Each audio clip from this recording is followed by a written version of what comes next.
नमस्कार दोस्तों। Ocean network में आपका स्वागत है। मैं हूं ओमकार चौधरी। सबकी निगाहें प्रधानमंत्री नरेंद्र मोदी के राष्ट्रपति के अभिभाषण पर प्रस्ताव जो पेश हुआ था, धन्यवाद प्रस्ताव, उसका जवाब देने वाले भाषण पर टिकी हुई थी। और कम से कम मैं तो उनके इस भाषण का हमेशा इंतजार करता हूं। आप जानते हैं कि जब भी नया साल शुरू होता है, राष्ट्रपति के अभिभाषण से संसद का सत्र शुरू होता है और राष्ट्रपति अपने अभिभाषण में सरकार की तमाम उपलब्धियों, कार्यक्रमों, नीतियों, उन सबको रेखांकित करते हैं। तो एक तरीके से राष्ट्रपति का अभिभाषण सरकार का दृष्टि पत्र होता है। उसमें तमाम एस्पेक्ट आ जाते हैं और विपक्ष के नेताओं को भी राष्ट्रपति के अभिभाषण के बहाने सरकार पर अटैक करने का मौका मिल जाता है। अलग अलग मुद्दों पर वो खुल करके बोल पाते हैं और प्रधानमंत्री के पास भी एक अपॉर्चुनिटी होती है विपक्ष को बैक फुट पर धकेलने की। तो प्रधानमंत्री नरेंद्र मोदी ने सोमवार को राज्यसभा में धन्यवाद प्रस्ताव पर हुई चर्चा का जवाब दिया और जवाब भी एक खास अंदाज में दिया।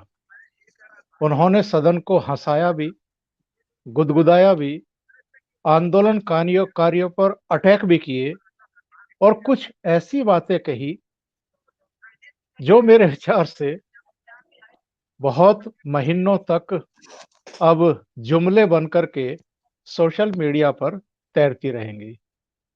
आज के उनके जवाब पर, और उनका जवाब खास तौर से, चूंकि दिल्ली में 75 दिन से एक आंदोलन चल रहा है किसानों के नाम पर और उस पर जम करके सियासत हो रही है, तो उसी पर नरेंद्र मोदी का भाषण भी केंद्रित रहा। शुरू का आधा घंटा जरूर उन्होंने अलग अलग विषयों पर बोला, लेकिन जब वो किसान आंदोलन पर आए तो फिर जम करके उन्होंने उन सारे लोगों की खैर खबर ली जो आंदोलन के जरिए राजनीति कर रहे हैं। इस महत्वपूर्ण जवाब पर बातचीत करने के लिए मेरे साथ जाने माने पत्रकार धीरेन्द्र पुंडीर जुड़ रहे हैं, राजनीतिक विश्लेषक। धीरेन्द्र जी, आपका स्वागत है। नमस्कार सर। आपका तो आज तो श्रमजीवी, बुद्धिजीवी, परजीवी, आंदोलन जीवी और फूफी, बहुत कुछ कह दिया प्रधानमंत्री ने इन लोगों के बारे में। देखिए, कुछ समय से मुझे लगता है कि प्रधानमंत्री के इस भाषण का बहुत लोगों को इंतजार था, तो लिहाजा उन्होंने पूरी तैयारी भी की थी। उनको मालूम था कि तमाम लोग उनके इस भाषण का इस तरह इंतजार कर रहे हैं, क्योंकि प्रधानमंत्री एक फोन कॉल पर दूर हैं। आपको याद होगा इसका, जिस तरह से उन लोगों ने, जो आंदोलनकारी, जो किसान आंदोलनकारी जो हैं, जिनको आंदोलनरत किसानों का एक हम लोग अलग अलग, जो अगर उसको समझते हैं तो हम लोग अलग अलग तरीके से, एक जातिवादी और एक पर्टिकुलर धर्म के और दो राज्यों के बीच का एक पूरा गठबंधन करते हैं, तो उनके साथ जिस तरह से तमाम लोग जुड़े हुए हैं, आज उन्होंने उन पर अपना भाषण केंद्रित रखा। और मुझे लगता है कि बहुत अच्छे भाषणों में जो उनके गिना जाएगा, ये एक भाषण जरूर उसमें काउंट किया जाएगा, क्योंकि उसमें सब था। उन्होंने तमाम अलग उनका इस्तेमाल किया, जो भाषा के तमाम गुण हैं उन भाषण के, भाषा को उन्होंने दिखाया सुधार कि किस तरह से अपने तमाम जो राजनीतिक विरोधी हैं उनको किस तरह से आप निशाने पे रख के अपनी बात रख सकते हैं, और एक मैसेज साफ किया। खासतौर से जो लोग बार बार इस बात को पूछना चाह रहे थे कि प्रधानमंत्री क्यों नहीं बोलते हैं, प्रधानमंत्री क्यों नहीं बोल रहे हैं, तो आज उन्होंने उसको एक बहुत ही सख्त रुख के साथ लेकिन मुस्कुराते हुए उन सब अपनी सारी लाइनों को कहा है। तो मुझे लगता है कि ये एक बहुत ही अच्छा भाषण उनके भाषणों में गिना जाएगा, जो वो अक्सर देते हैं। हालांकि वो वक्तव्य कला के गुणी हैं और हमेशा एक अच्छे ऑरेटर के तौर पर, क्योंकि उनकी भीड़ आप देखते हैं कि वो एक लंबा, एक तालियों के साथ उनका इंतजार करती है। कल मैं जब आप इस पे बातचीत कर रहे हैं तो मैं उनके श्रोताओं की बात करने की कोशिश करूंगा कि कल रात ही जब वापस चमोली वाली घटना के बाद मैं हरिद्वार से जब वापस एक जगह लौट रहा था, तो रास्ते में चाय पीने के लिए वेस्टर्न यूपी के ही मुजफ्फरनगर के एक बार के ढाबे पर थे हम लोग, वहां रुके, तो वो कुछ और न्यूज चल रही थी। अचानक उसमें हल्दिया वाली न्यूज आनी शुरू हुई, तो जो आदमी चाय पिला रहा था वो पहले रुक गया और उसने मुड़ के देखना शुरू किया और फिर उसने एकदम कहा कि अरे अब धो देगा, अब धो। तो वो उनके जो अपनी वोट लेने वाले लोग हैं उसमें मतलब मैं सिर्फ ये कहूंगा, क्योंकि हम लोगों के लिए वो एक प्रधानमंत्री है, पूरे देश के प्रधानमंत्री, लेकिन जब हम एनालाइज करते हैं तो एक पॉलिटिशियन के तौर पर भी देखते हैं, तो मुझे लगता है कि उनकी वो कला आज बिल्कुल निखर कर थी, जैसा वो अक्सर जब अपने उरूज पे होते हैं किसी दिन, तो आज वो दिन था जिसमें उन्होंने सबका इस्तेमाल किया। मैं खास तौर से उनकी दो तीन चीजों का उल्लेख करना चाहूंगा। एक तो उन्होंने कहा कि 2014 में जब मैं संसदीय दल का नेता चुना गया पहली बार, तो मैंने ये कहा था कि ये गरीबों को समर्पित सरकार होगी। और आज 2021 में मैं फिर दोहराता हूं कि ये गरीबों की ही सरकार है, इसकी और कोई दिशा नहीं है। तो एक तरीके से मुझे लगता है कि जो 5 अपने मित्र उद्योगपतियों वाला जो जुमला उछाला जाता है बार बार, शायद उसको जवाब दे रहे थे। नंबर 2, उन्होंने खास तौर से चौधरी चरण सिंह के 1971 के एक भाषण का उल्लेख किया और उन्होंने डॉक्टर मनमोहन सिंह को कोट किया। उन्होंने शरद पवार पवार का नाम लिया। उन्होंने एचडी देवगौड़ा का नाम लिया। चौधरी चरण सिंह के 1971 के उस भाषण का जिक्र करते हुए उन्होंने कहा कि चौधरी साहब ने तब ये बताया था कि 51% किसानों के पास 4 एकड़ से हेक्टेयर से कम जमीन है, जो आज बढ़कर के अगर लघु और सीमांत किसानों को लगा लें तो 86% बैठता है। मनमोहन सिंह का जिक्र करते हुए उन्होंने कहा कि मनमोहन सिंह ने अपने भाषण में कहा था कि किसानों के लिए ओपन मार्केट, बड़ा मार्केट होना चाहिए। और देवगौड़ा का इसलिए उन्होंने आभार व्यक्त किया कि उन्होंने कुछ तथ्यपरक बातें अपने भाषण में कही थी। और शरद पवार का इसलिए कि शरद पवार भी कृषि मंत्री रहते हुए इन सब कानून को या इस तरह की व्यवस्थाओं का समर्थन कर रहे थे, उसको परसुएट कर रहे थे चीफ मिनिस्टर्स को लेटर लिख करके। क्या ये एक ऐसा तीर चला है प्रधानमंत्री ने?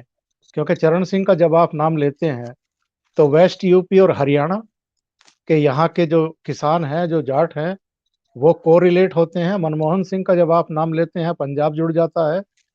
और शरद पवार का या देवगौड़ा का नाम लेते हैं तो महाराष्ट्र की पूरी लॉबी और दक्षिण भारत का भी एक बड़ा हिस्सा जुड़ जाता है। देखिए, सबसे पहले तो प्रधानमंत्री इस बात का बहुत ख्याल रखते हैं कि जब वो चुनाव करते हैं अपने शब्दों का और अपने प्रतीकों का, तो उसमें कोई ना कोई रेफरेंस ज़रूर इस तरह का रहता है, जिसको बाद में हम लोग सब खोजने की कोशिश करते हैं, आखिर क्या है।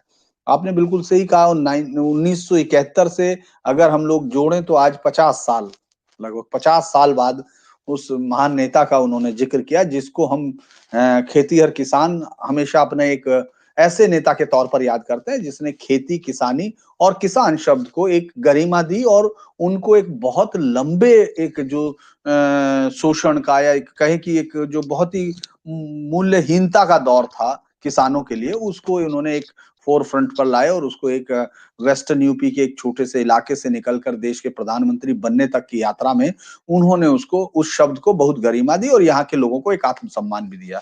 और मैं ये भी कहूंगा कि किसानों के तौर पर वो सिर्फ एक जाट नेता नहीं थे, वो एक किसान नेता थे और बहुत ही स्ट्रेटेजी उनकी हमेशा हम लोग देखते थे, मजगर अजगर, उन्होंने कई सारे संगठन बनाए, वो जातियों के उस सारे उस पर भी समीकरणों को ध्यान रखते थे, लेकिन किसानों के लिए बहुत बड़ा काम किया। ये आज एक मैसेज इसलिए था क्योंकि वो ये बताने की कोशिश कर रहे थे, क्योंकि जो भीड़ है जिसमें हम लोग देख रहे हैं, जो खाप पंचायतों के माध्यम से इकट्ठा की जा रही है या हरियाणा की तरफ से इकट्ठा की जा रही है, वो बेसिकली ये आंदोलन अब जाट आंदोलन के तौर पर, अगर हम वेस्टर्न यूपी की तरफ गौर करते हैं या जो हिस्सा हरियाणा की तरफ का है, तो उस पर इशारा किया।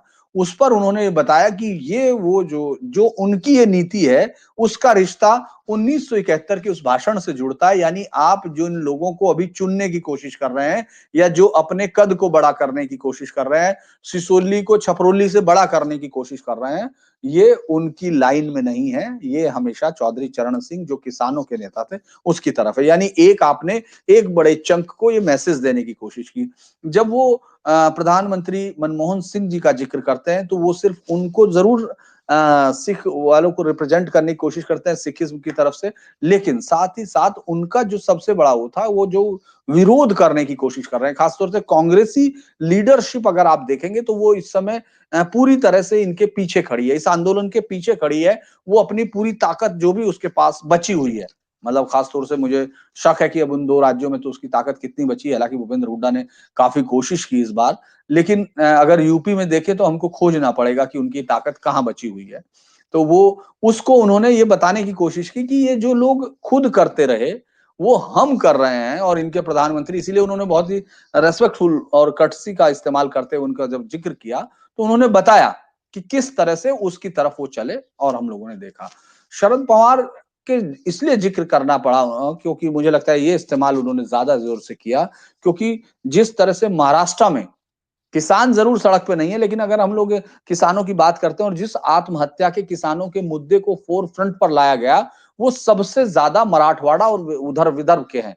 ये हम लोग सब जानते हैं कि सबसे ज्यादा सुसाइड का इशू जब किसानों का आना शुरू हुआ तो वहां से शुरू हुआ।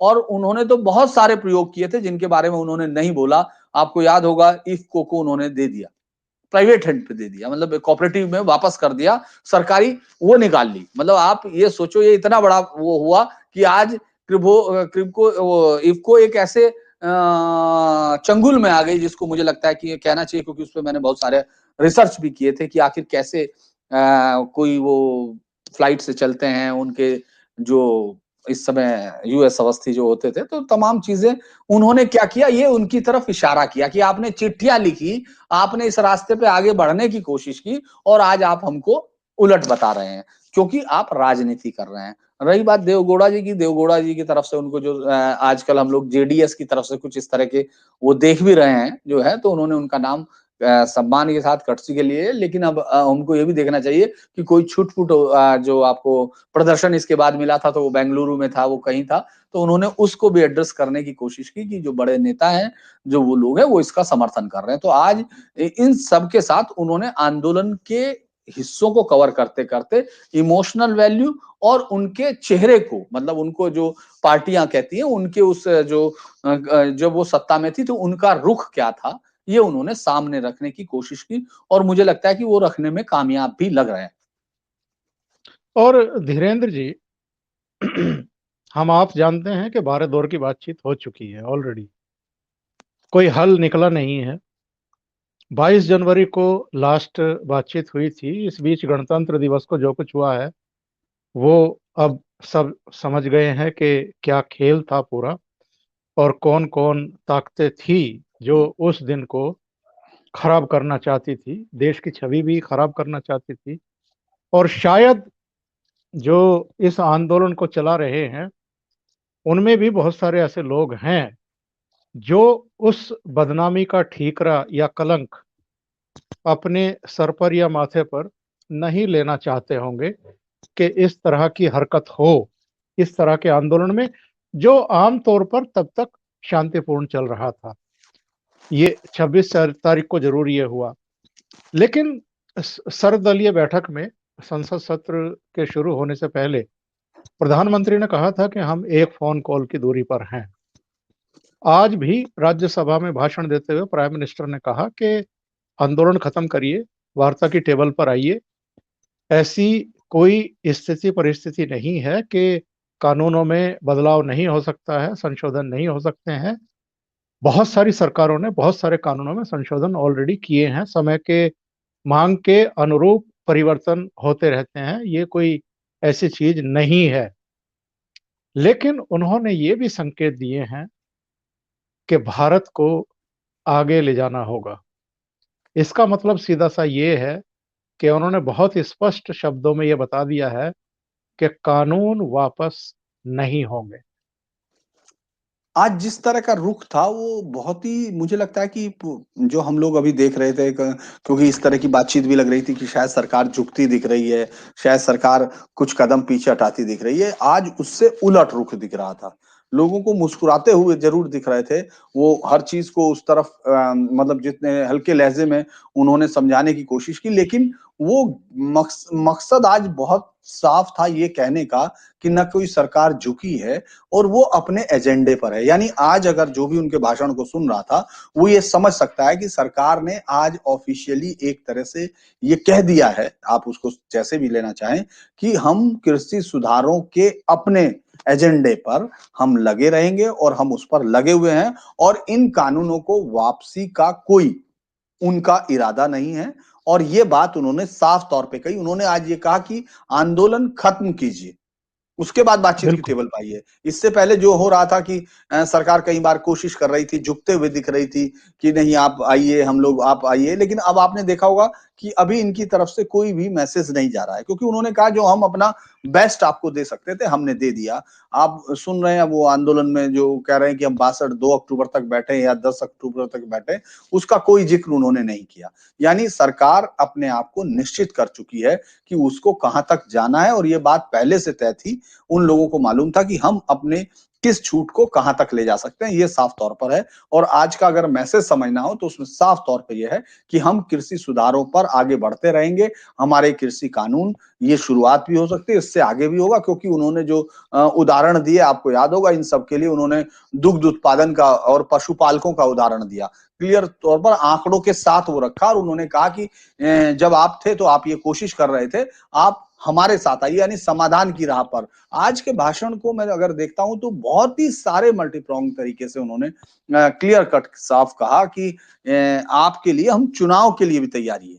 जो एक प्राइम मिनिस्टर जो है पार्टी के नेता भी होता है, और खासतौर से सबसे सेलेबल और सबसे ताकतवर नेता ही प्रधानमंत्री होता है, अगर हम लोग उस तरह देखें। और हम लोगों को नहीं कहना हो कि हम लोगों ने दौर में बहुत सारे लोग ऐसे देखे जो अपनी पार्टी को ताकतवर नेता नहीं थे, इंद्र कुमार गुजराल जी, देवगौड़ा जी या इस तरह के लोग थे, लेकिन इन्हें अमूमन वही ताकतवर लीडर होता है। उन्होंने अपनी पार्टी के इस रुख को रखा कि उन्होंने ये बात अपोजिशन को कहने की कोशिश की कि आपको ये याद रखिए कि आप समाधान की राह में हैं कि समस्या की। मतलब ये एक बड़ी चीज मुझे लग रहा था, कि मुझे लग रहा कि वो अपने इस आने वाले जो चुनाव हैं उसमें वो विपक्षियों को साफ तौर पर कह रहे हैं कि हम आपको अपने चुनावी जो संग्राम है उसमें आपको कहां रखेंगे। तो वो भी एक बड़ा मैसेज मुझे लगता था उस। और जो उन्होंने तीन चार बातें कही, बुद्धिजीवी, श्रमजीवी, परजीवी, आंदोलनजीवी, और उसके बाद धीरेन्द्र जी, मैं देख रहा था सोशल मीडिया पर लोगों ने क्या क्या उसके मीम बनाए। एक ने लिखा बिरयानी जीवी, एक ने लिखा हार्वर्ड जीवी, एक ने लिखा थप्पड़ जीवी, फिर एक ने लिखा कि डर का माहौल जीवी, रवीश की तरफ इशारा करते हुए। फिर सुब्रमण्यम स्वामी को भी घसीट लिया, उनको लिखा क्रिटिक्स जीवी। एक और पत्रकार हैं, उनको फोटोशॉप जीवी, और गुजरात पिल्स जीवी। तो प्रधानमंत्री ने कुछ ऐसा विषय दे दिया है, एक ऐसी चीज उछाल दी है, भले ही योगेंद्र यादव पर और कुछ दूसरे लोगों पर उनका बिना नाम लिए अटैक था, लेकिन अब कई महीने तक लोगों को एक कहना चाहिए, अगर हम गांव की भाषा में बोले तो हिल्ला मिल गया है। बिल्कुल सही है। और ये बात अगर हम लोग पिछले 6 साल से देखें, 2014 से, वो एक वक्त पर आते हैं और अपना एक शब्द उछालते हैं, और फिर बाद में पूरा जो बहस और जो सुर्खियां, जो सनसनी और जो अपोजिशन और पोजीशन दोनों उस शब्द के इर्द गिर्द रहते हैं। आज तो उन्होंने कई सारे शब्द दिए, कई सारे नए शब्द दिए, एफडीआई दिया, ये अपना आपका बुद्धिजीवी के साथ साथ श्रमजीवी के साथ, वो तो जनरली बोला ही जाता है, लेकिन उन्होंने जो आंदोलन जीवी कहा और उसका जो पैरासाइट जो उन्होंने बताया परजीवी के साथ उसको जोड़ा, ये एक बहुत लंबे समय तक हम लोग जानते हैं चर्चाओं में रहेगा। और उसमें उन्होंने साथ में आपने देखा होगा कि जो उन्होंने कम्युनिस्ट को लेकर कहा, वो भी एक बहुत लंबे समय से अगर हम लोग देख रहे हैं, और ये कई बार हैरानी होती है, लेकिन आपको ये मानना पड़ेगा कि वो इस तरह से प्रधानमंत्री ने अपनी चीज जब भाषण, इस भाषण पर उन्होंने जब तैयार किया है, तो उन्होंने काफी चीजें काफी गहराई के साथ की, जो उनकी आदत भी है। लेकिन हम वहां चूंकि उनके इस भाषण को एनालाइज कर रहे हैं इसलिए बोल रहे हैं, क्योंकि आप देखिए उन्होंने साफ तौर पे कहा कि आप पर भी आरोप लगता था। जब वो थे, कौन सा, जो कि आप अमेरिका के एजेंट हैं। एजेंट वो हैं। इशारा था क्योंकि हमको याद है, हम लोग, मैं तो उस समय स्कूल में था, बहुत छोटा, जब इंदिरा गांधी प्रधानमंत्री हुआ करती थी, लेकिन उस समय अखबारों में जब हम विपक्षी नेताओं के भाषण सुनते थे, तो वो कई बार नल के पानी के जाने के पीछे भी सीआईए का हाथ मानते थे, या किसी के घर में चूहे ज्यादा हो गए तो उसमें भी, और सरकार हमेशा उनको लगता था सीआईए के इशारे पर चल रही है। तो जो लेफ्ट आइडियोलॉजी की तरफ उनका इशारा था कि ये लोग जिस तरह से जनाधार खो चुके, लेकिन उनका आरोप लगाने का कारोबार बहुत ज्यादा है, वो अभी भी ताकतवर तरीके से चल रहा है। इसके अलावा जब आप वो योगेंद्र यादव, या इसमें बहुत सारी चीज आपने देखा होगा, एंटी सीए मूवमेंट वाले थे, इसके अलावा बहुत सारे लोग आपको सब जगह दिखा, वो डपली बजाने वाले लोग थे, वो कहीं भी पहुंच जाते हैं, यूनिवर्सिटी के लोग थे, वो तमाम लोग, चूंकि उनका विचार आइडियोलॉजिकल, आप एक मुद्दे से परेशान होंगे, आप दूसरे मुद्दे से हो सकता है सहमत हो, आप तीसरे से परेशान हो, चौथे से, कोई एक मुद्दा तो आपके पास होगा जो सरकार ने 6 साल में, जो सरकार जन प्रक्रिया से चुन के आई है, जनतांत्रिक व्यवस्था से चुनी गई सरकार है, और उसको तुमसे ज्यादा लोगों ने, तुम्हारे बातें सुनने के बाद तुमसे ज्यादा लोगों ने वोट किया, यही डेमोक्रेसी की राइट है। लेकिन आपको अदालत नहीं पसंद है, आपको चुनाव आयोग पसंद नहीं है, आपको सरकार पसंद नहीं है, आपको लोग पसंद नहीं है, आप तमाम चीजें बदल दें, तो मतलब जो आप कह रहे हैं वो पार्लियामेंट पार्लियामेंट को मानने को तैयार नहीं है। पार्लियामेंट को मानने में, तो ये उस चीज को उन्होंने इशारे से बताने की कोशिश की कि आप लोग भी वही झेलते थे, हम भी वही झेल रहे हैं। तो इसीलिए मुझे लगता है ये कई सारे शब्द थे जो कि उन्होंने आज इशारों के साथ बताते हुए कहा कि ये राजनीति का एक रुख है और हम लोग इससे घबराते नहीं है। जो क्लैरिटी थी, अगर मैं इस बात को कहूं, तो वो जो ये सोच रहे हैं कि इन पर ये नाम चस्पा कर इनको बैकफुट पर ला सकेंगे, ऐसा नहीं लग रहा है। और आज सरकार की तरफ से जो मैं देख रहा था कि उन्होंने बंगाल चुनाव के लिए भी किसानों के उस मुद्दे को हिट किया, यानी पूरा भाषण इर्द गिर्द था, लेकिन वो फिर भी साफ तौर पर उन्होंने कुछ चीजें जो की, उनमें से मुझे लगता है कि आंदोलन जीवी ये एक नई, चूंकि इससे अब निपटना उनको लगता है कि जरूरी था, ये एक समयबद्ध किया गया शब्द है। आप लगातार आप इस तरह की चीजें देख रहे हैं, मतलब ये सिर्फ इसलिए नहीं कि इस पार्टी के या उसमें, आप देखेंगे कि कुछ ना कुछ लोग कहीं ना कहीं उनको इससे मतलब नहीं है कि भाई इसमें आपका रोल है कि नहीं है, आप यहां आएंगे कि नहीं आएंगे, लेकिन वो तमाम जगह पहुंचते हैं और उसके बाद शुरू हो जाते हैं, चूंकि उनके पास आजकल सोशल मीडिया का एक क्लाउड है, वो सभी के पास हो सकता है चूंकि देश आजाद है, और तो उसका वो इस्तेमाल जिस तरह करते हैं, धीरे धीरे आप जो लोग आप या हम जैसे लोग जो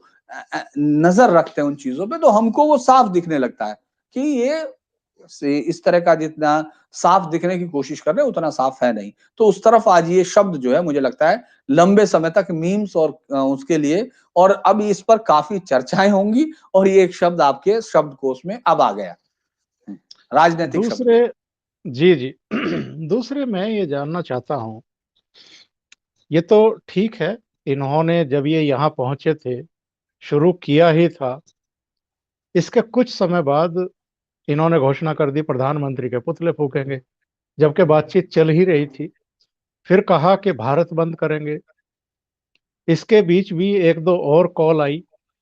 फिर इन्होंने अभी बिल्कुल रिसेंटली कहा कि साहब चक्का जाम करेंगे पूरे देश का।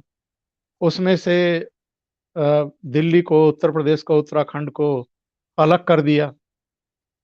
लेकिन इस बीच हम देख रहे हैं कि चाहे कक्का का चढ़ूनी पर आरोप लगाना कि वो कांग्रेस की गोद में है, या चढ़ूनी का कक्का को कहना कि तुम बीजेपी की गोद में बैठे हुए हो। चढ़ूनी का एक वीडियो वायरल होना जिसमें राकेश टिकैत पर आरोप लगाया कि वो बीजेपी की गोद में बैठ करके खेल रहा है। और अभी जब राकेश टिकैत ने उत्तराखंड और उत्तर प्रदेश को जाम से बाहर कर दिया, तो डॉक्टर दर्शन पाल का एक बयान आया कि राकेश टिकैत को ऐसा नहीं करना चाहिए था, और हमसे बिना पूछे उन्होंने अचानक और एक तरफा फैसला ले लिया है। आज की नई घोषणा है कि हम पंजाब, हरियाणा और उत्तर प्रदेश से आने वाली सब्जी, दूध और फलों की दिल्ली की आपूर्ति को रोकेंगे। कृषि मंत्री ऑलरेडी कह चुके हैं कि ये तो एक प्रदेश का आंदोलन है। प्राइम मिनिस्टर ने भी डायरेक्ट इनडायरेक्ट वे में कुछ ऐसे ही संकेत दिए हैं, भले ही कैसी टिप्पणी सीधी ना की हो। ऐसे में एक तो इनके जो मतभेद, तीखे मतभेद सामने आ रहे हैं।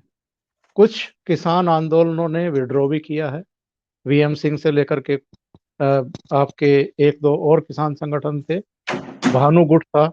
मानो ये क्या संकेत देते हैं कि कोई भी कॉल इनकी अभी तक सफल नहीं हुई है। ट्रैक्टर परेड की जिद की थी, वो बदनाम हो गए। इनके माथे पर एक कलंक लग गया कि आपने दिल्ली को अशांत करने की कोशिश की, बदनाम करने की कोशिश की। भले ही अब ये उनको बीजेपी का बताएं, आरएसएस का बताएं, किसी का भी बताएं, लेकिन सब जानते हैं कि इन्हीं के बीच की कुछ उद्दंड किस्म के लोग थे जिन पर इस दिल्ली पुलिस ऑलरेडी इनाम घोषित कर चुकी है, कुछ की गिरफ्तारी हो रही है। ऐसे में कोई भी नया कॉल देना, एक तरफ तो प्रधानमंत्री कह रहे हैं कि आप आंदोलन खत्म करिए और वार्ता की टेबल पर आइए, अगर कोई संशोधन करना होगा करेंगे। अभी भी ये लोग लगातार विफल हो रहे हैं आंदोलनों में, और फिर आंदोलन की कॉल दे रहे हैं। इसको कैसे देखते हैं? देखिए, मैं लगातार एक प्रेशर आपको दिखेगा, जो प्रेशर लगातार माउंट हो रहा है। 26 जनवरी के बाद उस पूरे जो इस किसानों के नाम पर पूरे देश के किसानों की ठेकेदारी लेने की कोशिश कर रहे हैं और जनतांत्रिक प्रक्रियाओं से उनका कोई लेना-देना नहीं लगता है। जब वो ये कहते हैं कि नहीं हम कह रहे हैं, तो हम ही सब किसानों के ठेकेदार हैं। आपके पास कोई सर्टिफ़िकेट है, आप कोई लिखवा के लाए हैं, आपको पंच बनाया है, किसी ने कुछ बनाया है? नहीं बनाया। तो लेकिन आप हैं क्योंकि आप जनतांत्रिक प्रक्रिया का इस्तेमाल जनतंत्र को रोकने की कोशिश में है। मतलब जो लोग इनकी वो कर रहे होंगे, मतलब मैं इनके अधिकार की हमेशा वो मानता हूँ कि उनका अधिकार है और हर किसी को अधिकार है, लेकिन आपका अधिकार अनलिमिटेड नहीं है। आप ये देखेंगे कि जैसे-जैसे इन पर प्रेशर बढ़ रहा है, इनके बीच फूट निकलने लगी है। वो आपको साफ दिखने लगा, वो प्रेशर है। जबकि जनता आपके चीज़ों को समझ जाती है और आपको जिस तरह का बहुमत, जिस तरह आपको महात्मा गांधी के सच्चे वारिस के तौर पर आप लोगों ने अपने आप को पेश करने की कोशिश की, तलवारें लहराते हुए, फरसे लहराते हुए और उस तरह से ऑर्गेनाइज जो लोग जिस तरह से एकदम अनसिविलाइज्ड दिखते हैं, उसके बावजूद आपने कुछ खास अंग्रेजी मीडिया का एक सेक्शन जो को सरकार से हर हालत में जिसको घृणा करनी है, उस सब सेक्शन के माध्यम से आपने उन लोगों के जो इमोशंस है उनको आपने कैश करने की कोशिश की, जो कि हिंदुस्तान का एक बड़ा मध्यम वर्ग है, जो कि हमेशा इंग्लिश या उस तरह की चीजों से और जमीन से दूर होने के बावजूद लेकिन बहुत बड़ा प्रभाव जिसका होता है, जिसमें आपको डॉक्टर्स मिलेंगे, जो इंजीनियर्स मिलेंगे या इस तरह के लोग जो कि शहर से जिनका रास्ता रहता है। आपने देखा होगा इस मूवमेंट को शुरुआत में सबसे ज्यादा ताकत उन्हीं लोगों के इमोशन से मिल रही थी, क्योंकि वो जो यूट्यूब पर बोल रहे थे वहां खड़े हुए, उस आंदोलन को सीधा सीधा आपने देखा होगा, कोई कह रहा है ये गांधी जी के रास्ते पर चला हुआ है, कोई कहीं से कर रहा है। हम हालांकि देख रहे थे कि वो जिस तरह के बयान आ रहे हैं, जिस तरह की सारी चीजें आ रही हैं, लेकिन उसको निगेट करके इस पे इम्पोज किया गया, सुपर इम्पोज जो किया गया था। जब 26 जनवरी को वो अपने से टूटा तो उसने इन पर प्रेशर बढ़ा दिया। उसके बाद उस प्रेशर में टिकैत तो रोने ही लगे और उसके बाद जो उनके समर्थक आ रहे हैं वो सिर्फ जातिवाद के समर्थक हैं। इसके अलावा उसका किसान संगठन से मैं बहुत ज्यादा लेना देना नहीं मानता। वो किसान राजनीति से ज्यादा जाट राजनीति के अंदर अपनी शोहरत, जो कहते हैं ना एक पुराना शेर है कि ये शोहरत नई नहीं है, तो दिखती है ना कि ये नई नई शोहरत है। और आप जब जनतांत्रिक होने की कोशिश करते हैं लेकिन होते नहीं है, वो आपको प्रेशर यहां दिख रहा है। चौधरी ने जिस तरह से कहा कि ये इस तरह से, तो वो उसी दिन पहले दिन से था। मतलब जो लोग नहीं देखना चाहते वो नहीं देखेंगे, लेकिन मैं जब उस आंदोलन को देख रहा था तो मुझे वो पहले दिन से लग रहा था कि ये प्रेशर बढ़ेगा इन पर, अगर ये जनता की, चूंकि आप प्रेशर कर रहे हो, अब आप अराजक हो गए। मैं फिर एक बार शब्द इस्तेमाल कर रहा हूं कि बहुत माफी मांगते हुए इस्तेमाल कर रहा हूं, जो लोग बैठे हैं आंदोलन में, मुझे उनसे कोई वो नहीं है और मैं मानता हूं कि वो अपने राइट को कर रहे हैं जब तक कि वो दूसरे को परेशान नहीं करते हैं। लेकिन आप देखेंगे कि ये प्रेशर इनको कुछ इस तरह की हरकत करने के लिए मजबूर करेगा, क्योंकि ये चाहते हैं कि रिएक्शंस आए, लगातार रिएक्शंस आए, ताकि इनको सुर्खियां मिलती रहें। अब धीरे धीरे आप देखेंगे सुर्खियों से वो तो दूर हो गए क्योंकि उन्होंने जिस तरह से डिमांड करनी शुरू की थी, जैसे उन्होंने कहा कि शर्जील इमाम को रिहा करो, उमर खालिद को रिहा करो। वो उनके उसमें लिखे हुए थे एक संगठन के। मैं हैरान था कि वो देश भर में जो राजनीतिक कार्यकर्ता पकड़े गए हैं, अरे भाई अब तुम तय करोगे कि कौन राजनीतिक कार्यकर्ता पकड़े गए हैं। और पूरे देश में कई राज्य तो कांग्रेस के गवर्न है, दूसरे अपोजिशन पार्टी के गवर्न है, वहां क्या हो रहा है, या वहां के पकड़े हुए लोगों को तुम किन किन लोगों को किस में मानोगे। ये तुम्हारा कौन सी मतलब पंच हो गया, तुम अदालतों से बड़े हो तुम। सुप्रीम कोर्ट का वो जो शुरुआती रुख है ना, मैं सर उस पर गौर कर, जो मैंने आपको शुरू में कहा, जो इमोशनल इनको जो बॉन्डिंग लग रही थी, जो इमोशनल सपोर्ट सिस्टम इनको मिला था, वो मुझे लगता है सुप्रीम कोर्ट के उस फैसले के पीछे भी वही था। जिस तरह से उन्होंने सरकार को डांटा, जिस तरह उन्होंने कहा, और चूंकि उस समय तक उनके पास कोई वो नहीं था, इन कृषि कानूनों को रोकने के लिए आपके पास कुछ ना कुछ, आप लीगली आप कोर्ट को इंटरवीन करने के लिए कहीं ना कोई आपको बेस चाहिए, वो नहीं दिख रहा था। उन्होंने खुद कहा कि हम मेरिट पे नहीं जा रहे हैं, हम आप मदद कर रहे हैं। तो वो मैं आपको बता रहा हूँ, ये शुरुआती जो ताकत मिली थी वो इमोशनल इसलिए मिली थी क्योंकि एक खास मीडिया, खासतौर से इंग्लिश लोगों ने इस बात को बहुत पेंट किया कि ये शांति प्रिय हैं, इतने दिन हो गए इन्होंने ये नहीं किया। लेकिन फिर वो टूटा। 26 जनवरी को साफ तौर पर दिख गया कि अगर उस दिन जिस तरह का एक संयम हम लोगों ने पुलिस से या सुरक्षा बलों से देखा, अमूमन हम उसको देखने के आदी नहीं है। हमने बहुत सारी चीजें देखी। हम लोग उत्तराखंड का आपको याद होगा किस तरह का हिंसक उन्होंने जवाब दिया पुलिस वालों ने, और जो आज तक मतलब आंखों में आपकी आंसू ला सकता है।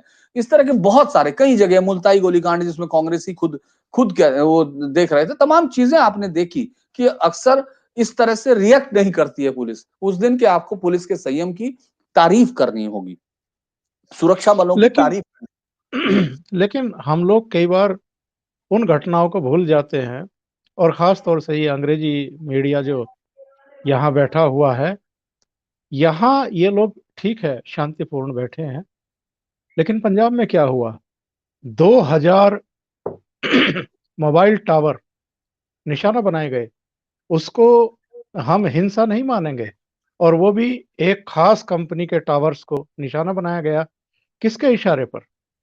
कहीं चीन के इशारे पर तो नहीं हो रहा था, या जो कम्युनिस्ट लॉबी है उसके इशारे पर तो नहीं हो रहा था कि मुकेश अंबानी ने ऐलान किया कि हम जून जुलाई तक 5G उपलब्ध करा देंगे, और उसके अगले दिन या उसके दूसरे दिन ही उनके मोबाइल टावर को निशाना बनाया गया। और यहाँ भी जो लोग बैठे हुए थे, उन्होंने ये आह्वान कर दिया कि जियो के सिम जो है वो हम लोग अब सरेंडर करेंगे या इसका उपयोग करना छोड़ देंगे। और यहाँ कुछ लोगों ने तो बाकायदा दूसरे मोबाइल नेटवर्क कंपनियों की दुकानें सजा दी कि जो जियो के फोन जो है वो रिप्लेस करना चाहे, सिम रिप्लेस करना चाहे, वो कर सकता है। तो ये सब चीजें, ये भी तो हिंसा ही थी धीरेन्द्र भाई। मैं तो खुद कह रहा हूं कि वो साफ तौर पर दिखने लग गए उन्होंने। मैं सिर्फ ये कहने की कोशिश कर रहा हूं कि उन्होंने एक इमोशनल वो सब बनाया। उन्होंने उस वर्ग के अंदर घुसने के लिए उसका इस्तेमाल किया, उसके इमोशंस को इन्होंने इस्तेमाल किया ताकि, लेकिन इनकी ये बदकिस्मती उनकी, और ये मुझे लगता है कि उस आम आदमी की खुशकिस्मती थी कि 26 जनवरी को ये बहुत जल्दी से अपने उस रंग में आ गए जो हम लोगों को पहले से उम्मीद थी कि इसमें ऐसा कुछ हो सकता है, क्योंकि लगातार इस तरह के इनपुट मिल रहे थे। आप ये देखिए, आप सब्जी, पानी और दूध रोक रहे हैं, आप किसका रोक रहे हैं? अक्सर अगर हम लोग इतिहास पढ़ते हैं तो जब किले के अंदर लोग बंद हो जाते हैं तो जो हमला करने आए हुए होते हैं, हमलावर ग्रुप होते हैं, वो उस किले के बाहर का सब्जी, पानी और सब रोक लेते हैं। और आखिरकार इस तरह आपने बहुत किले टूटते हुए देखे होंगे। भाई ये किला नहीं है, यहाँ सिर्फ मंत्री जी नहीं रहते हैं, यहाँ वो लोग रहते हैं जो अपने घरों की रोटी कमाने के लिए आते हैं। दिल्ली सही मायने में इस देश का, अगर मैं पंजाब या किसी भी राज्य का कोई भी शहर जो आप लेना चाहें, चाहे आप मुंबई को कहते हो, लेकिन मैं उसको नहीं मानता क्योंकि मैं जानता हूं उसकी सोशल और उसकी डेमोग्राफी भी जानता हूं। इसलिए जो लोग इस तरह की बातें करते हैं बहुत समझदारी की वो अपने पास रखें, क्योंकि दिल्ली अकेला शहर है जो इस देश में मेट्रोपॉलिटन सिटी की बात करता है, जहां का अपना कोई नहीं है। हम सब छोटे छोटे गांव से निकले और हम लोगों ने यहाँ आकर रोजगार के लिए अपने आप को झोंका, और दिल्ली ने हमको दिया। दिल्ली में लगभग 2.25 करोड़ लोग हैं जो किसी ना किसी किसान के परिवार से आते हैं, आपके घर से नहीं आते होंगे। मुझे शक है कि आप किस तरह की राजनीति कर रहे हैं कि आप पानी रोक देंगे, दूध रोक देंगे, सब्जियां रोक देंगे, यानी वो जो लोग हैं वो आपके दुश्मन है। वो जो लोग सुबह उठकर जाते हैं, दिन भर मजदूरी करते हैं, रात को लौटते हैं, आपकी वजह से 3-3 घंटों में घर लौट रहे हैं। आपकी आपकी उन सड़कों पे जो उनके टैक्स से पलती है, उनके टैक्सेस बनी है। आप 80% आप में से आप बड़े बेहतरीन, आप पैरों की मसाज से लेके जो चाय की फैक्ट्री, इस तरह की मजदूरों के आंदोलनों में मैं ये नहीं कह रहा कि वो गलत है, लेकिन मैंने नहीं देखी है। पैरों की मसाज करते हुए, मैं खुद किसान परिवार से हूं, मैंने अपने बड़ों के पैरों में जो बीमारियां होती हैं वो फटी हुई देखी, जिनसे खून बहता है उन बीमारियों से मैंने, लेकिन उनको कभी इस तरह की मशीन नहीं देखी। ये अच्छी बात है कि हम इस तरह के किसानों को देख रहे हैं, लेकिन जब आप इस तरह की बात करते हैं तो आप सीधे तौर पर हिंसक चेतावनी देते हैं। आप जब बक्कल उतारने की बात करते हैं, आप सीधा हिंसा की बात करते हैं। चूंकि गांव वाले उस भाषा को यहाँ का शहर का आदमी ट्रांसलेट नहीं कर पाता, नहीं तो वो थ्रेट कॉल होती है। सीधे तौर पे अगर आप किसी को कह दे मैं तेरी खाल उतार दूंगा, तो वो जाके थाने में लिखवा सकता है और आपके खिलाफ केस दर्ज करा सकता है। आप इस तरह की हिंसा की बात कर रहे हैं, और हिंसा लाने की बात चूंकि आप अपने शब्दों में छिपा लेते हैं। आप जिस तरह का ये सब चीजें देख रहे हैं, ये एक डिजाइन किया हुआ आंदोलन फिर धीरे धीरे लगने लगता है। आप अगर जियो के सिम आप वापस कर रहे हैं, तो यार आपने लिए क्यों थे? उस समय नहीं पता था आपको? सबने फ्री के लिए। और मैं आपको फिर कह रहा हूं, इनमें से शायद ही किसी के सिम वापस होंगे। मैंने आज तक नहीं लिया है, मैं आपको बता दूं, मुझे कोई चीज फ्री की मैं आज भी नहीं लेता हूं, और मैं कोशिश करता हूं कि उसको कोई चीज है वो चाहे किसी भी कंपनी की हो। लेकिन मैं आपको ये गारंटी के साथ कह रहा हूं, आप इसको मानिए, और नहीं मानेंगे तो ये आपको बाद में रिकॉर्ड से पता चल जाएगा। ये रिकॉर्ड है, इजी रिकॉर्ड है कि कितने लोगों ने सिम वापस किए। ये मार्केट है जो आपको कम देगा, सस्ता देगा, आप देंगे। और आप जिस तरह से विदेशी हाथ दिख रहे हैं, और ये कोई आश्चर्य नहीं, मतलब हम इसमें कोई बहुत अंधानुकरण होकर नहीं कह सकते। हम लोग रेहाना, मियां खलीफा और इन सबको, मैं ये नहीं कह रहा कि वो नहीं कर सकते हैं, लेकिन मुझे ये शक है कि उनको ये भी पता होगा कि इस देश की आबादी कितनी है, इस देश में कितने प्रांत हैं, और खेती यहां होती कैसे है, किस चीज की खेती होती है। लेकिन आपके ट्वीट और उनको लेकर आप ऐसे नाचने लगते हैं कि जैसे बुआ ने शादी में बुला लिया हो आपको, और आप खुशी से मारे। ये कोई ये सिर्फ विदेशी हाथ ही नहीं, हमारा देश इस वक्त, चूंकि ये इतनी बड़ी ताकत के तौर पर उभर रहे हैं। इसमें मैं किसी सरकार की बात नहीं कर रहा हूं, मैं फिर कह रहा हूं कि मुझे इससे सरकार या पार्टी से कोई लेना देना नहीं, लेकिन इस देश के अंदर का श्रम और इस देश के अंदर की जो ह्यूमन रिसोर्स है, उसने अपनी ताकत से अपने हमको इस्टेब्लिश किया है। तो सीधी सी बात है, इंटरनेशनल प्रेशर हम पर होंगे, और वो कोशिश करेंगे, और वो इस तरह के मूवमेंट में दिखते हैं। जो दिख रहा है, आप एक पर्टिकुलर उसको तोड़ रहे हैं, या एक खास कंपनी अगर आपका निशाना बन रही है, तो इसमें कोई शक नहीं, और इसमें कोई मतलब मुझे आश्चर्य नहीं होगा कि आपके इसके पीछे कोई दूसरी ताकत से आपको पैसा मिला हो। क्योंकि जब आंदोलन के इतने चेहरे हों, आप सोचिए कि कितने चेहरे हैं, और उन चेहरों पे कौन किसके पीछे से क्या कर रहा है, आप नहीं जानते। क्योंकि उनका चेहरा हम अभी देख रहे हैं ना। हम राकेश टिकैत को 2018 में भी जानते हैं ना, हम उससे पहले भी जानते हैं। तो हमको तो अपने चेहरे की कीमत मालूम है, आपको उनकी मालूम होगी। लेकिन जब इतने सारे आते हैं तो आपको कुछ नहीं पता है। आप नहीं जानते चढ़ूनी क्या कह रहे हैं, तो इनके पुराने के साथ क्या रिश्ते हैं। आप अभी तक मिलकर सारे लोग एक दूसरे पर यकीन नहीं कर पाए हैं, और आप हमसे उम्मीद करते हैं, इस देश से उम्मीद करते हैं कि वो देश आपकी हर बात पर यकीन कर ले। मुझे लगता है कि सीधे तौर पर ये बात होगी।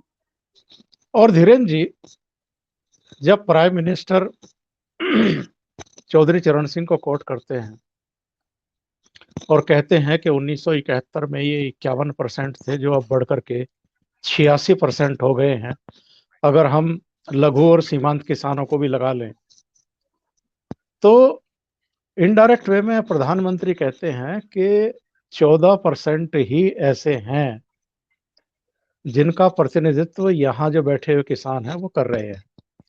दूसरे, प्राइम मिनिस्टर कहते हैं कि एमएसपी था, है और रहेगा, क्योंकि हमको 80% गरीब जनता को सस्ता अनाज भी देना है।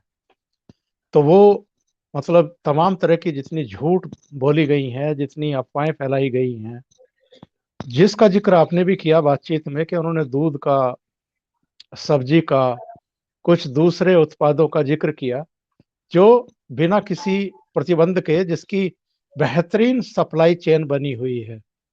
तो उन्होंने कहा कि अगर दूध के लिए कोई कॉन्ट्रैक्ट करता है किसान से, दुग्ध उत्पादक से, तो उसकी भैंस तो खोल करके नहीं ले जाता है ना। इसी तरीके से अगर कोई खेती का कॉन्ट्रैक्ट फार्मिंग का किसी तरह का कॉन्ट्रैक्ट करता है तो कोई जमीन तो उठा के नहीं ले जाएगा ना उसकी।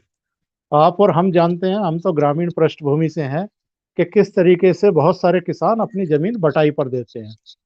उनके बीच में तय हो जाता है कि भाई 50% आपको देना है या 60% देना है, 40% अपने पास रखना है या 60% अपने पास रखना है। तो कोई किसी की जमीन तो उठा कर ले नहीं जाता है। तो इन डायरेक्ट तरीके से प्राइम मिनिस्टर ने इनको एक्सपोज किया है। एक और महत्वपूर्ण बात, उन्होंने कहा कि देश को अशांत और अस्थिर करने की कोशिश हो रही है, साजिश हो रही है। तो बिना नाम लिए उन्होंने विदेशी ताकतों का भी जिक्र अपने भाषण में कर दिया। देखिए, इसमें तो ये सारी चीज़ें आप जो कह रहे हैं वो एक-एक चीज़ साफ तौर पर दिखी, लेकिन मुझे जो चीज़ दिखी कि जो उन्होंने साफ तौर पर कहा, पंजाब का उदाहरण दिया और 1984 का उदाहरण दिया। उन्होंने सिखों की तारीफ की, उन्होंने सिखों को नमस्कार भी किया और देश उनका ऋणी है, इस तरह की चीज़ें की, सम्मान करता है। लेकिन आपको याद होगा, अगर हम लोग इस पूरे मूवमेंट के पीछे सबसे ज़्यादा सक्रिय कोई ताकत देखते हैं, जिसको आज ये मज़ाक के तौर पर मान रहे हैं, कल तक उसके लिए, चूँकि अगर मैं वेस्टर्न यूपी के लोगों की बात करूँ, तो उनके घरों में जो आने वाले ज़्यादातर जवानों की लाशें हैं, जिस पर हम लोग रोते हैं, हम तिरंगे में आने के बाद उसको सम्मान से सैल्यूट ज़रूर करते हैं, लेकिन हमारे घर से किसी का बेटा, किसी का भाई, किसी का चाचा, किसी का पिता चला जाता है। हम लोग ये रोज़ देखते हैं, लेकिन उसके पीछे कहाँ से आती हैं वो लाशें? पाकिस्तान के बॉर्डर से आती हैं। यानी आईएसआई की तरफ से आप पाते हैं। आज 1947 का जो ज़िक्र किया, जो पंजाब के जिस घाव का ज़िक्र किया, वो 1947 में पाकिस्तान की तरफ से और फंडामेंटलिस्ट की तरफ से था। आज आपने वो वीडियोस देखे होंगे जिसमें वो पाकिस्तान जिंदाबाद या इमरान खान बेहतर आदमी या इस तरह की चीजें वो लोग कह रहे हैं जिन्होंने 47 में उसको साफ तौर पर देखा। तो वो उस तरफ इशारा था कि वो ऐसा दुनिया ने इस तरह का नरसंहार कभी नहीं देखा, जिसमें सब भागने वाले परिवारों ने, जो पाकिस्तान से अल्पसंख्यक भागे, जिसमें हिंदू और सिख थे, उन सब ने अपनी पत्नियों को, बेटियों को, सब ने, मतलब मेरा कहने का मतलब संख्या से नहीं है, उस तरह की जो घटनाएं थी उनको, जैसे रावलपिंडी थी, राहुल थे, लाहौर था, अलग-अलग फैसलाबाद, वहां से भागते वक्त उन्होंने अपनी पत्नियों को, बच्चियों को, छोटी-छोटी महिला जो बच्चियां थी उन सबको जहर दे दिया, कुएं में कूदवा दिया। इस तरह की घटनाएं जो कि अमृता प्रीतम, या हम लोग उनको पढ़ते हैं तो लगता है कि ये क्या है? वो मतलब इस तरह से एक दौर जिसके दुनिया में जिसकी मिसाल मिलना, आधुनिक इतिहास की बात करते हैं, मिसाल मिलना मुश्किल है। लेकिन आप उस इशारा वो था कि आप उस तरफ जा रहे हैं। 1984 का दंगा जो जिसमें ज्यादातर आरोप कांग्रेस के पास लगे, उन्होंने उस तरफ इशारा किया कि इन दोनों में से किसी में उनकी पार्टी का रोल नहीं है। उन लोगों ने अपनी पार्टी के किसी रोल को डिफाइन, उसमें बचाने में हो सकता है, मारने में नहीं है, सबूत नष्ट करने में नहीं है। जिस तरह कनाडा से हम लोग इस पूरे मूवमेंट को अगर बहुत गौर से करते हैं और खासतौर से अगर इसको इंटरनल सिक्योरिटी के तौर पर देखें, अगर पॉलिटिक्स से अलग हटा के देखते हैं, तो सबसे बड़े खतरे के तौर पर वहां बैठे हुए उस तरह के लोग, जो सिख संगठन के या अतिवादी जो लोग हैं, वो उनको लगता है कि वो एक खालिस्तान या इस तरह के, उस पर किसकी मदद से? पाकिस्तान की मदद से। तो विदेशी ताकतों के जिस खतरे को उन्होंने बताया, वो उन्होंने दो कारणों साफ किया कि पंजाब, और एक एफडीआई उन्होंने जिक्र किया। मुझे लगता है ये एक नया शब्द है, ये बहुत दिन तक चलेगा। ये इसका फॉरेन डिस्ट्रक्टिव आइडियोलॉजी, तो वो आइडियोलॉजी आपको साफ दिख रही है। ऐसा नहीं है कि नहीं दिख रही है, आपको लगेगा कि वो जो है, हम लोग किसी भी किस्म के किसी भी एक राष्ट्र को, जब वो इतने खतरों से घिरा हुआ है, अगर आप इसको लोग उसको ऐसे एनालाइज नहीं कर रहे हैं, लेकिन आप इसको ऐसे सोचिए कि आप दुनिया के अकेले मुल्क हैं जिसके दोनों तरफ दो दो न्यूक्लियर पावर हैं और दोनों के साथ आपके बॉर्डर्स डिस्प्यूट है। आप दुनिया के ऐसे अकेले मुल्क हैं जहां की आपके एक राज्य पर पूरी तरह कोशिश करने के लिए ऑपरेशन जिब्राल्टर और तमाम चीजें की जा चुकी हैं। आप जहां से वो देखते हैं, आप दूसरे राज्य को आप आतंक से निकाल कर लाए हैं। आपके पास ऐसे नॉर्थ ईस्ट के स्टेट हैं जहां से आपने हिंसा को बड़ी मुश्किल से, हमने वो खूबसूरत दौर देखना शुरू किया है। वरना हम लोगों को याद है, मणिपुर से लेके और हम लोगों ने नागालैंड और सबको देखा, जो उसको देखने की कोशिश करते हैं। ऐसे में किसी भी राष्ट्र प्रमुख का और राष्ट्रीय एजेंसीज का हमेशा संदेह में रहना जरूर होगा वो ज़रूर संदेह करेंगी और हम लोग भी संदेह करेंगे क्योंकि हमने पंजाब के काले दिन भी देखे हैं। तो इसलिए मुझे लगता है कि प्रधानमंत्री का ये इशारा उनके पास स्ट्रॉन्ग और जो सूचनाएँ हैं जिनको कोई शेयर नहीं करते हैं, हम लोगों ने देखा है ये बात संयम मैंने देखा चाहे वो आप किसी के करें ओंकार सर की अगर आपने भी देखा होगा कि हमने बहुत सारे पॉलिटिशियंस देखे जिनके हाथों में जिनको हम लोग सार्वजनिक जीवन में उन पर आरोप लगाते हैं, लेकिन मैंने ये देखा है कि कभी भी कोई रहस्य बाहर नहीं आया। कभी भी ऐसा कॉन्फिडेंशियल डॉक्यूमेंट आज तक किसी पॉलिटिशियंस के मुँह से नहीं निकला है। ये मुझे बड़ा खुशी होती है अपने देश के राजनीति में, चाहे वो किसी भी पार्टी के हों।